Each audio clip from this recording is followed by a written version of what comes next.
Previously on the Infinite Escape Room.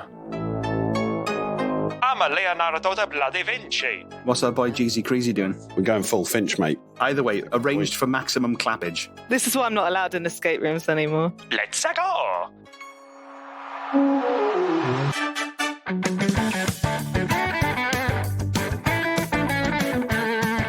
Ahoy there, landlubbers, and welcome to the Infinite Escape Room, the puzzling podcast where a gaggle of geographically diverse chums to come together, solve an escape room of the ears, and then bugger off to the pub for a drink.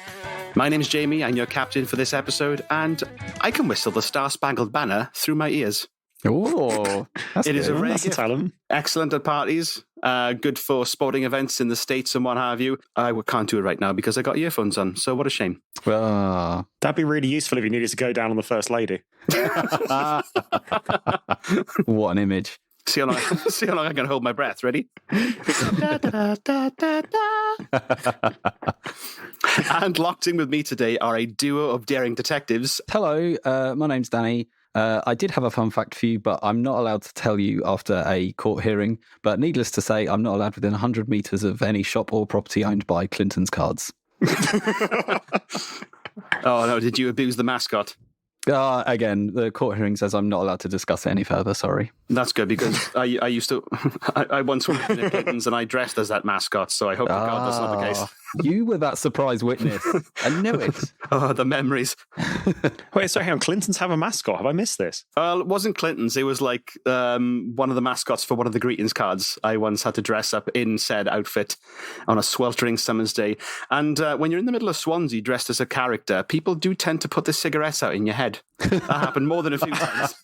Jeez. And I didn't notice because it was a massive fucking mascot head until it was on fire. Yeah, you got some smoke coming out the back of your head there, but I love South Wales so much. I love the people there. I love the countryside. And yet, in amongst such beauty, it somehow manages to be quite starkly grim quite often. oh yeah, I think we would give The Last of Us a run for its money on occasion. And I am Riggedy Diggedy Mike Collins. And my fun fact is that what was my fun fact? It was so fun, he forgot it. Yeah, I had so much fun thinking of my fun fact. I forgot to think of the fun fact.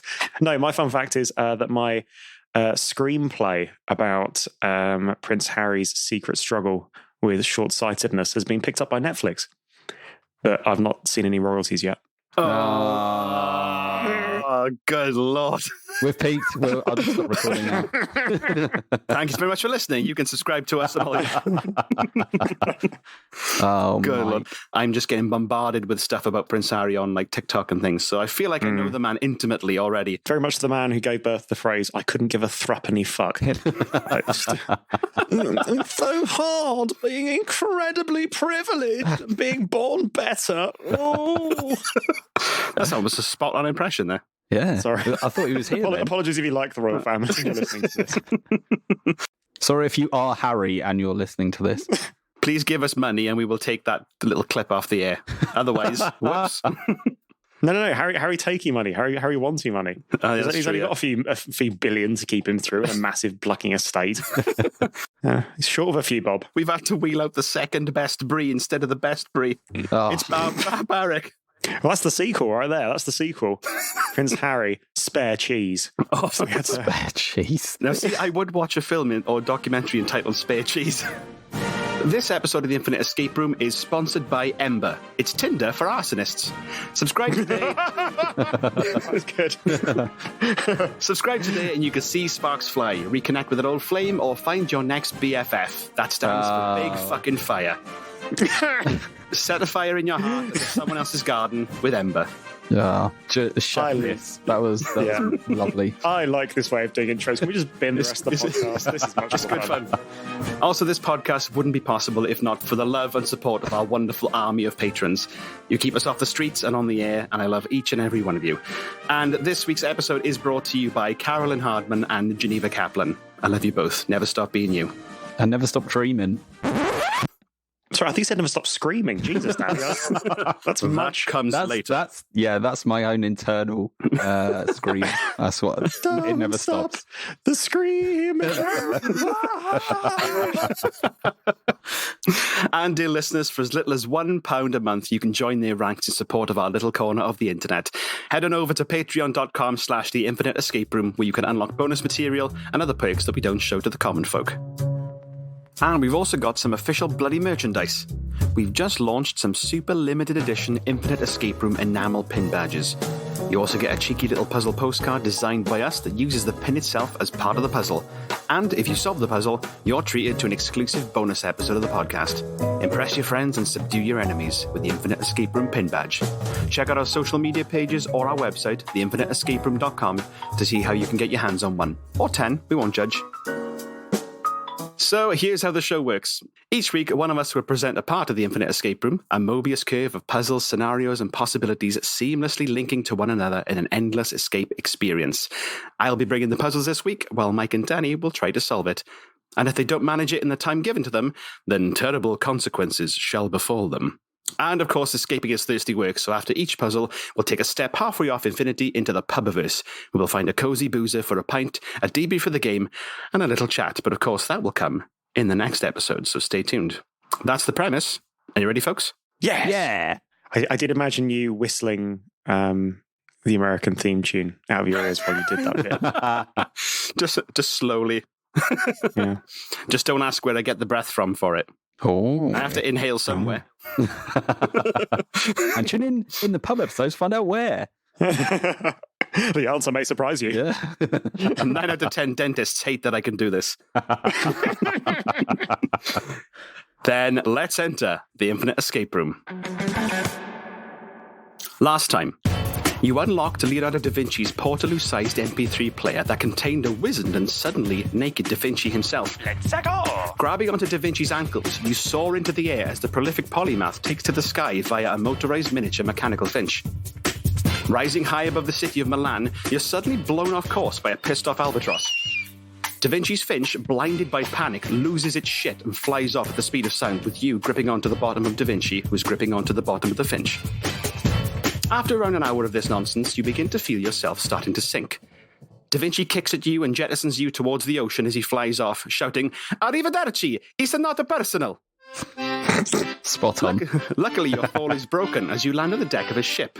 And you get your bearings, you immediately feel a cutlass pointed at your throat. You're on board a pirate ship, and you've pissed off the crew.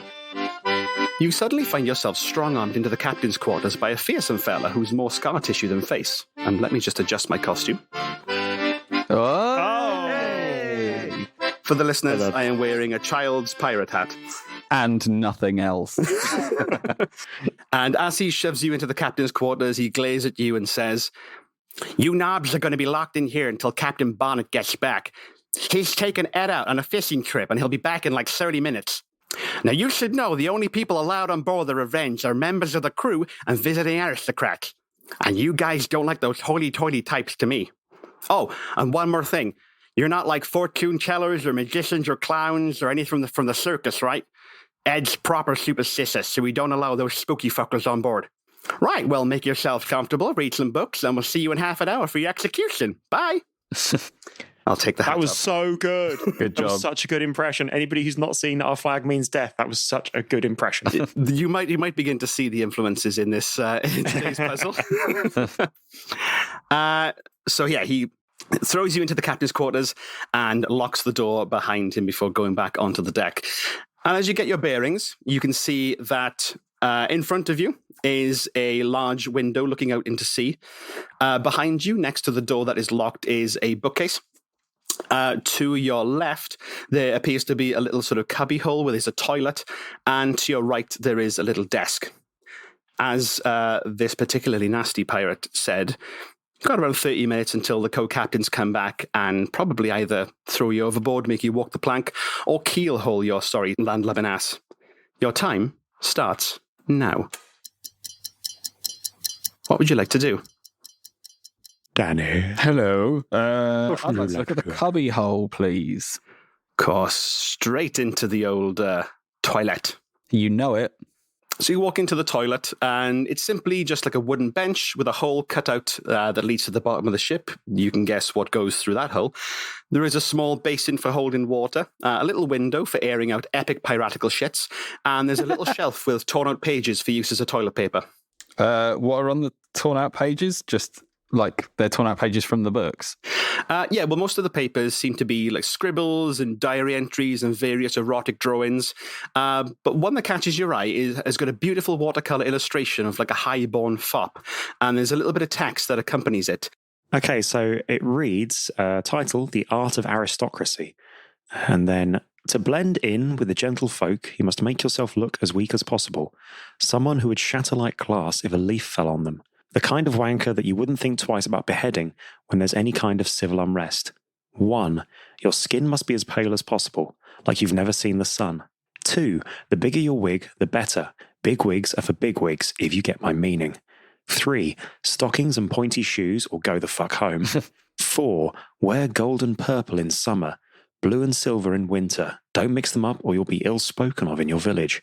And 5, one must declare one's entrance and exit from each room with a high-pitched and entitled oh, which is presumably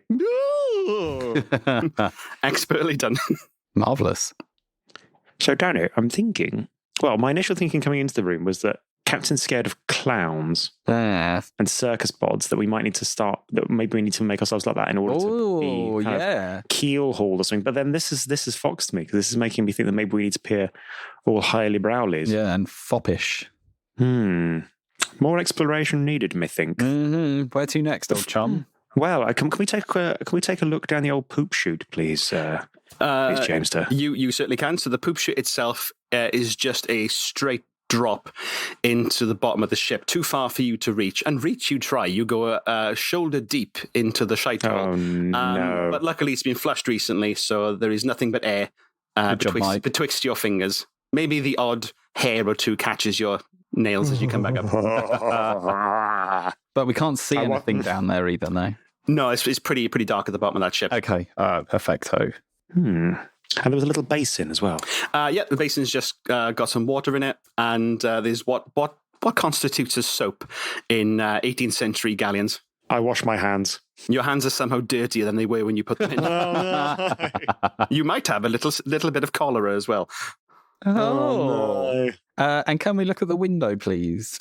Yeah, so it's just a very small window that opens just a crack, just to get out into the air out into the sea. As you get a little sort of blowback of salt air as you open it. Oh, right, okay. Should we take a look at this bookcase? Actually, the desk. Oh, desk, yeah, good shout. Yeah.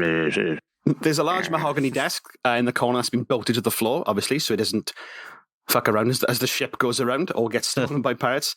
On the desktop are a quill pen, an inkwell, and an accounting book. The desk also has 2 drawers just under the desktop. The one on the left is locked with a 4-digit number lock, and the other one appears to be unlocked. Let's look in that unlocked one then, please. Sure. So that little right drawer opens, and inside you can see an eye patch, a little pirate makeup kit, and a little note. So scrawled in an angry and almost illegible hand is this note. 17th of July, 1717. Given the whispers of mutiny and the welcoming of Ed on board this ship, the following crew members will no longer be paid a weekly wage. The dead, in brackets, why are we doing this? Women, in brackets, this is the 18th century after all. And spooky fuckers, and again in brackets, Ed don't like them. Oh, it's Ed. Ed who doesn't like the spooky fuckers. Didn't he say it was Captain Ed in the intro, though? So is this a previous captain's journal and the mutinies happened? So when you were strong-armed into the cabin's quarters, he mentioned that Captain Bonnet had taken Ed out on a fishing trip. Thanks for clarifying. Can we take a look at the accounting book? I wonder if we're going to see some people that we're paying here that might line up with this note. Good idea. You look at the accounting book, and it's currently open to a page on wages that are paid to the crew.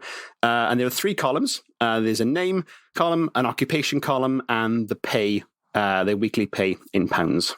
Oh, take it away, Mike. Okay, I see. Steed Bonnet, Captain. getting £17 a week. Edward Teach, co-captain, £7 a week. Edward Kenway, deceased. Juggler. Ah, I see. Here are occupations and are ceased or not ceased. Status. £2 per week. Annie Bonny, the cook, £4. Elizabeth Swan, first mate, 5. John Silver, teacher, 1. Johannes Alberic, magician, 2. One-eyed Willie, deceased, scribe, 3. Mary Reed, deceased, bodyguard, 5. Malcolm Reynolds, fortune teller, 4. Abe Schmollett, cleaner, 6. There's not a lot of people here that stay on the payroll. Possibly only 4. Yeah, I was just about to say, I think I can spot 4. Yes. That would be Steed, Edward, John Silver, and Abe. Yeah, which would be 7, so £7, £7, £1, and £6. So can we try 7716 in that locked drawer, please, Jamie? You certainly can. You put in 7716 into the left drawer. The lock pops open and the drawer with it. Inside, you see a collection of fake moustaches, a tri-corner hat, and a little note written in a delicate hand that's titled Favorite Pirate Books. And there's a list of 4 books in there. The first book is called Naval Warships Are Fucking Babies by Blackbeard. The second one is called SOS in a Glass Cage by Sting. Nice. The third book is called Titties of the Sea, Erotic Landmasses and You by Sweaty Dave. Sweaty Dave. And the fourth book is called How I Wasted My Whole Life Chasing After That 200-ton Bastard of a Fish by Herman Melville. Marvellous. Let's look at the bookcase because we just got a list of delicious books. Yes, so you look at the bookcase and you see there's a fully stocked library and it's got ropes lashed across the shelves to stop the books flinging away with the rocking of the ship. There are dozens, if not hundreds of books that are sort of neatly arranged across 3 large bookcases. And all the books on each of the 3 shelves in each of these bookcases, they're a mixture of piratical encyclopedias, books on the finer points of English aristocracy, French cuisine, pornographic reference books, standard stuff. Standard. Are our books from our book list in there? On closer examination, you can't spot any of those titles on there. The books themselves are kind of organized kind of haphazardly with no real rhyme or reason for them. But you do notice that each shelf contains a single book that has no title and is just bound in a plain black leather. Could we Let's pull these out? Oh, sorry, Danny. Yeah, I was just going to say, let's take one and have a look inside. You've got to take one of those books off the shelf, but it doesn't actually come off. Once you start to rummage around, when you pull that book, it just pulls like a lever, makes a little click sound when you do. Ooh. Does anything happen? Nothing. Hell no. Can we pull all 4 of them? There are 9 books that you can see in total that have this similar plain description. Looking across, you've got your 3 bookcases, and each of those 3 bookcases has 3 shelves, so almost like a tic-tac-toe grid. There's 1 book in each of those shelves, and they all pull, they all click, but nothing happens. Interesting. So 3 shelves per thing, and there's 3 bookcases. Yes, like a 3x3 grid almost. Are you all right? Let's have a look at the window. You said there was a large window. Yes, so the large window facing toward the north gives a beautiful view of the ocean from the rear of the ship. It's sort of large panelled windows that sort of got these like very ornate, almost like gold, gilded, painted separations between them. Through the windows, you can see things on the horizon and in the water. And from where you're stood, you can see a single object clearly through each of the window panels. So going from top left, across, and then down to the bottom. In the top left window pane, you can clearly see the sun. In the top middle pane, you can see a small island on the horizon. In the top right panel, you can see a Spanish galleon. In the middle panel on the left, you can see a whale's tail gracefully breaking the surface. Smack bang in the middle, you can see a couple of discarded barrels of rum. To the window pane on the right in the middle, you can see a corpse clinging onto a door frame that looks remarkably like Leonardo DiCaprio. In the bottom left pane, you can see a seagull choking on a fishbone quite close to the ship. That's really hard to draw. Oh my God. In the middle pane at the bottom, you can see a message in a bottle. And in the pane in the bottom right, you can see some crates containing pirate shit. Crates containing pirate shit. Well, that explains where the bidet leads to. Hey. Now, Mike, I don't know about you, but I'm thinking these look a lot like some of the titles we've got of books. Yeah, was it Henry Kissinger's Box Full of Pirate Shit was one of them, wasn't Yeah, it? that was one, I'm pretty sure. Oh, no, you're right, because it was the last one was the whale, wasn't it? And then How I wasted all my time chasing that whale. SOS Message in a Cage by Sting, which was like, I assume that's a play on his SOS Message in a Bottle song. Naval warships are for pussies or something, and there's a warship out there. The only thing I can't figure out is the one about the titties. Because, there was Sweaty Dave's book. Titties? The islands. Islands are the tits of the sea.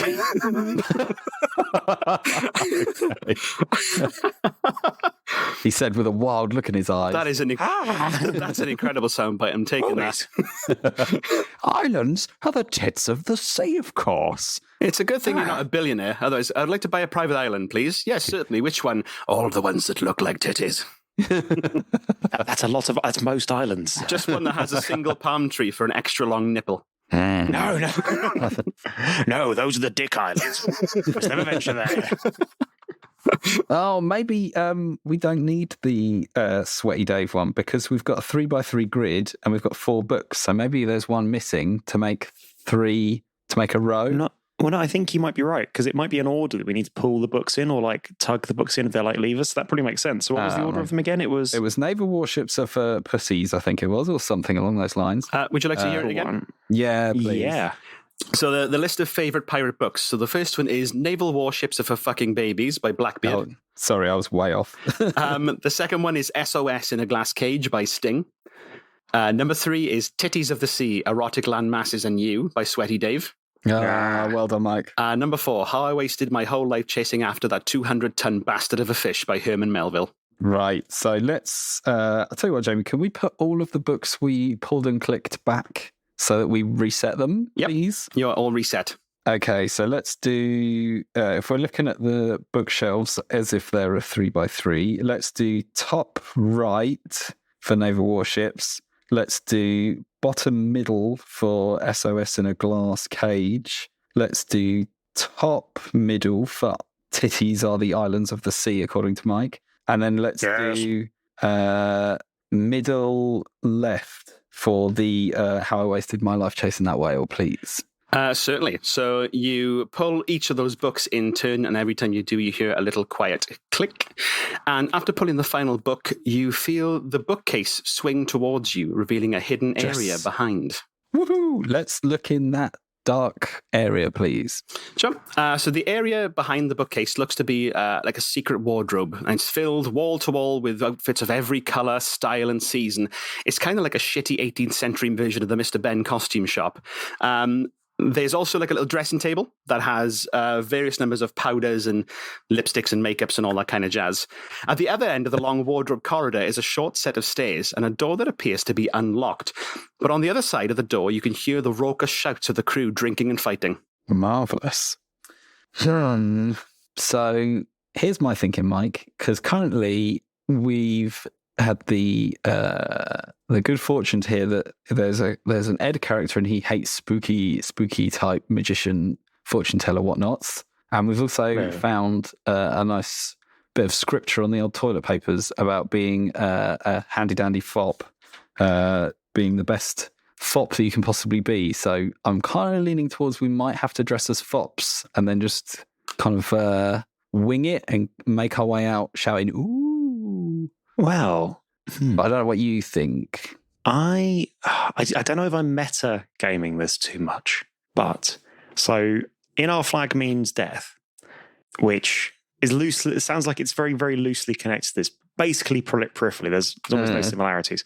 But In Our Flag Means Death, the captain, I keep forgetting the captain's name, Gimbleman Squiblet. Stede Bonnet. Steve Bonnet, that's the sausage. So the Captain Steve Bonnet. Similar, yeah. Yeah, it's Captain Steve Bonnet. He is very much a gentleman fop. And of course, Blackbeard is very much a kind of a scoundrel. We found already some bits of pirate costume because we found a hat, an eye patch, and a moustache. I wonder if one of us needs to be incredibly posh and foppish and the other needs to be a pirate, and we pretend we're them because they're not on the ship. That sounds marvellous. Let's do that. Would you like to be the pirate or the fop? I feel like I've got that down. But I suppose we'd have to... Yeah, so is there, for example, in this dressing room, Jamie, a big fucking wig? There are a host of big fucking wigs. It looks like there's one for each month of the year. Yeah, marvellous. How's about stockings and pointy shoes? There's more pairs than you'd think would be responsible for a person to own, but there are many stockings and pointy shoes. Any in a size 12? Luckily, there is 11 and a half. Jesus, that's going to be agony. Okay, fine. Do we need to discern out the window what time of year it is? That's a good shout. Specify there's a different outfit for summer and winter. Yeah, what's it looking like, Jamie? What's the old barometer say? You look out the window and it's a gorgeous sunny day, but you are in, you don't know where you are, to be fair, but you can't really tell. It could be a summer's day. It could be a sunny day in the middle of winter.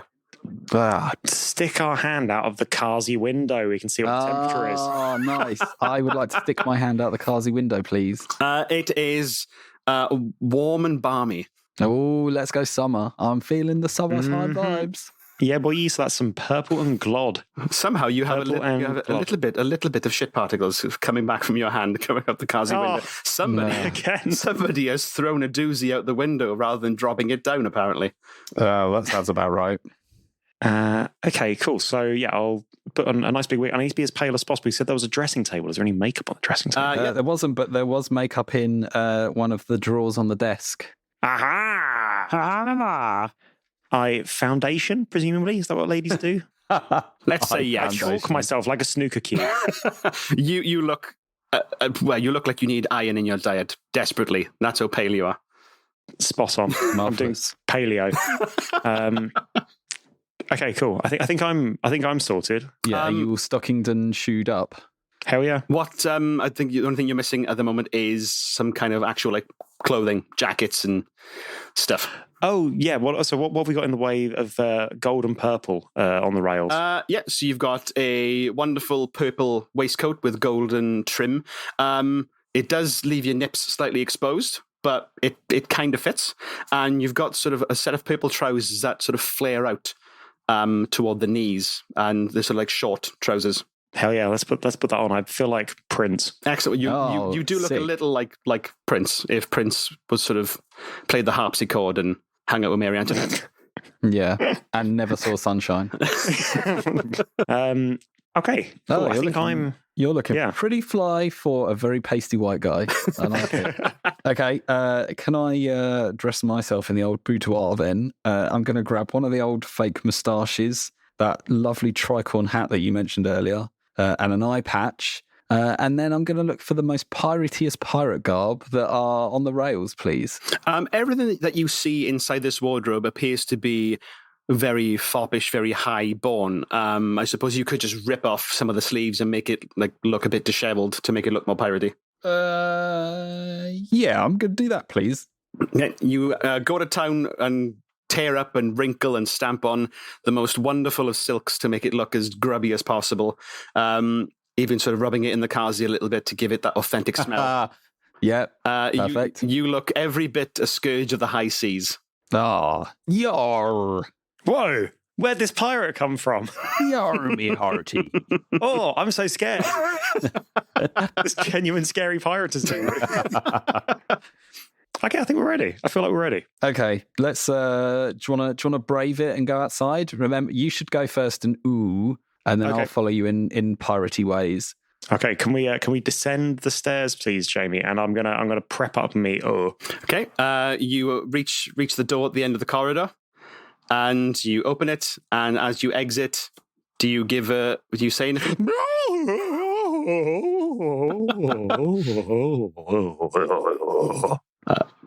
absolutely astounding. I'm speechless. So as you open the door to the deck with a loud and playful, almost fanning yourself from heat and just exhaustion because of how pale you are. The vapors. And trailing behind you is Danny, looking every bit just like an absolute reprobate in his piratical gear. Oh, scary pirate. And, Scallywag. and the crew initially glare at you and look as if they're about to absolutely murder you.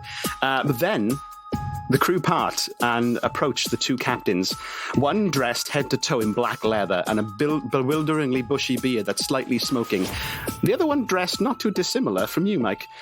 They approach you with menace in their eyes, and then suddenly the less disheveled one wraps you up in a big hug. Ah, you must be from the Belgian embassy. We're delighted to have you on board. Now, I must admit you've caught us in a bit of a bad spot. We're about to be boarded by that Spanish galleon over there. And he points toward the ship you saw on the horizon as it fires a warning shot with its cannons. Don't worry, we're not far from the Belgian coast. We'll get you home before the fisticuffs start. Hoist the mainsail, we're off. He puts his arms around you and you set sail towards the Belgian coast, the sound of cannon fire ringing up behind you. To be continued. And you solved my puzzle. Congratulations. Yay! Well done, Jamie. With like 7 minutes to spare. Absolutely wonderful. Well done, guys. 10 out of 10. Thoroughly enjoyed. I get the feeling we didn't need to be a pirate as well. Whoops. You had the option of being a pirate. I'll save it for Yes. the episode, but you had the option of being a pirate, which is all. That's why I put those little bits in there for you, just in case you fancied a bit of roleplay. Yeah. Because who doesn't? And I am I right? did. You're a very scary pirate. I was Thanks. very Thanks, mate. very frightened. My main brates were shivering. I didn't even prepare a bad ending. I was that confident in your abilities. Oh, you sweetheart. Oh, The best the of Fisher solace. Price puzzle for the children. So didn't they do well? Yeah. Have a medal of participation. So thanks very much for listening. Come and join us next week at the pub where we'll have a drink, do a debrief of the room, and have a little bit of a natter before last orders are called. If you enjoyed this episode, then please leave us a review on your podcasting platform of choice. It makes me tingle in all the right places when I read them. And if you really enjoy it and want to support the show, then consider checking out our Patreon program over at patreon.com/The Infinite Escape Room. We love you lots, and we'll see you next time on The Infinite Escape Room. Bye-bye. Bye. See you in the pub.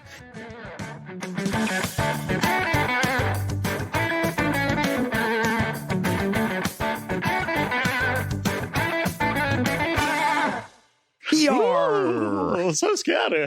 Oh.